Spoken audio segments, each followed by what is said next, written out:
ശബരിമലയിലെ സ്വർണവുമായി ബന്ധപ്പെട്ട അഴിമതി കേസിൽ വലിയ വിവാദങ്ങൾക്കും ദുരൂഹതകൾക്കും വഴിവെച്ച തമിഴ്നാട് സ്വദേശി ഡി മണി എന്ന സുബ്രഹ്മണ്യം ഇപ്പോൾ കടുത്ത മാനസിക സമ്മർദ്ദത്തിലാണെന്നും താൻ നിരപരാധിയാണെന്നും അവകാശപ്പെട്ട് രംഗത്തെത്തിയിരിക്കുകയാണ്. പ്രത്യേക അന്വേഷണ സംഘത്തിന് മുൻപാകെ ഹാജരാകുന്നതിന് തൊട്ടു മുൻപ് മാധ്യമങ്ങളോട് സംസാരിക്കവേ അദ്ദേഹം പൊട്ടിക്കരഞ്ഞുകൊണ്ടാണ് തന്റെ ഭാഗം വിശദീകരിച്ചത്. അന്വേഷണ ഉദ്യോഗസ്ഥർ തന്നെ ക്രൂരമായി വേട്ടയാടുകയാണെന്നും സത്യാവസ്ഥ പുറത്തു കൊണ്ടുവരുന്നതിന് പകരം തന്നെ ഈ കേസിൽ കൊടുക്കാൻ ബോധപൂർവം ശ്രമിക്കുകയാണെന്നും അദ്ദേഹം ആരോപിച്ചു. കാര്യങ്ങൾ ഇത്തരത്തിലാണ് മുന്നോട്ട് പോകുന്നതെങ്കിൽ താൻ ആത്മഹത്യ ചെയ്യുമെന്ന ഭീഷണി വരെ അദ്ദേഹം ഉയർത്തിയിട്ടുണ്ട്.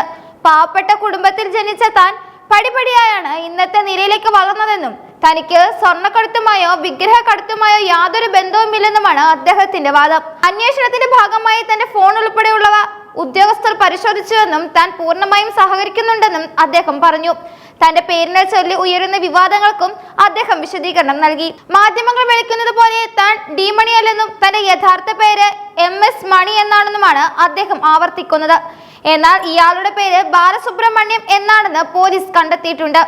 ഓരോ കാലഘട്ടത്തിലും ഓരോ തൊഴിലുകൾ ചെയ്തപ്പോൾ തമിഴ്നാട്ടിലെ പ്രാദേശികമായ വിശേഷണങ്ങൾ മാത്രമാണ് പേരിനൊപ്പം ഉണ്ടായിരുന്നതെന്നും അതിനെ ക്രിമിനൽ പശ്ചാത്തലമായി കാണരുത് എന്നും അദ്ദേഹം ആവശ്യപ്പെട്ടു.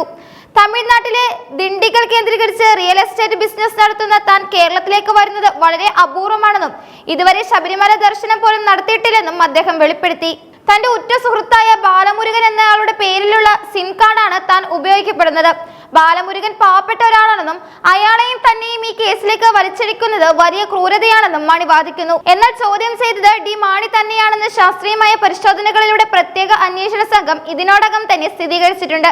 കേസിലെ നിർണായക കണ്ണിയായ ഉണ്ണികൃഷ്ണൻ പോറ്റിയുമായി തനിക്ക് യാതൊരു പരിചയമില്ലെന്നും തമിഴ്നാട്ടിലെ ഒരു വ്യാപാരി എന്ന നിലയിൽ മാത്രമാണ് താൻ അറിയപ്പെടുന്നതെന്നും അദ്ദേഹം പറഞ്ഞു. എന്നാൽ ശബരിമല സ്വർണ്ണക്കടത്തുമായി ബന്ധപ്പെട്ട് പരാതി നൽകിയ പ്രവാസി വ്യവസായിയുടെ മൊഴികൾ മണിക്ക് എതിരാണ്. പ്രവാസി വ്യവസായിയെ മണിയുടെ ദൃശ്യങ്ങൾ കാണിച്ച് പോലീസ് ഇതിനോടകം തന്നെ കാര്യങ്ങൾ സ്ഥിരീകരിച്ചിട്ടുണ്ട്. കേസിൽ നിന്ന് രക്ഷപ്പെടാൻ വേണ്ടിയാണ് മണി പേര് മാറ്റി പറയുന്നതെന്നും പോലീസിനെ തെറ്റിദ്ധരിപ്പിക്കാൻ ശ്രമിക്കുകയാണെന്നും എന്നാണ് അന്വേഷണ സംഘത്തിന്റെ നിഗമനം.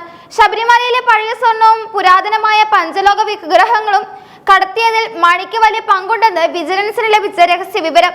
ഉണ്ണികൃഷ്ണൻ പോറ്റി ഇടനിലക്കാരനായി നിന്ന് ശബരിമലയിലെ ചില ഉന്നത ഉദ്യോഗസ്ഥർക്ക് വേണ്ടി പണം കൈപ്പറ്റിയെന്നും ആ വിഗ്രഹങ്ങൾ കൈപ്പറ്റിയത് മണിയാണെന്നുമാണ് പ്രവാസി വ്യവസായി വെളിപ്പെടുത്തിയിട്ടുള്ളത്. തിരുവനന്തപുരത്തെ ഒരു പ്രമുഖ ഹോട്ടലിൽ വെച്ചാണ് ഈ ഇടപാടുകൾ നടന്നതെന്നും പോലീസ് കരുതുന്നു. ദിണ്ടിഗലിൽ വെച്ച് നടന്ന പ്രാഥമിക ചോദ്യം ചെയ്യലിൽ തന്നെ പോലീസ് ഇയാളിൽ നിന്ന് പല നിർണായക വിവരങ്ങളും ശേഖരിച്ചിട്ടുണ്ട്. ഇതിന്റെ അടിസ്ഥാനത്തിൽ തിരുവനന്തപുരത്തെത്തി മൊഴി നൽകാൻ മണിക്ക് നോട്ടീസ് നൽകിയിരുന്നു. ജനുവരി ആദ്യവാരം ഹാജരാകാനാണ് ആദ്യം നിർദ്ദേശിച്ചെങ്കിലും തന്റെ നിരപരാധിത്വം തെളിയിക്കാൻ ഡിസംബർ 30-ാം തീയതി തന്നെ താൻ ഹാജരാകുമെന്ന് മണി അറിയിച്ചിട്ടുണ്ട്. മണിയുടെ സഹായി എന്ന് സംശയിക്കുന്ന ശ്രീകൃഷ്ണൻ എന്നയാളെ തനിക്ക് അറിയില്ലെന്നാണ് മണി പറയുന്നത്. എന്നാൽ മണിയുടെയും ശ്രീകൃഷ്ണന്റെയും ബിസിനസ് ബന്ധങ്ങളെ കുറിച്ച് പോലീസിന് കൃത്യമായ രേഖകളും ലഭിച്ചിട്ടുണ്ട്.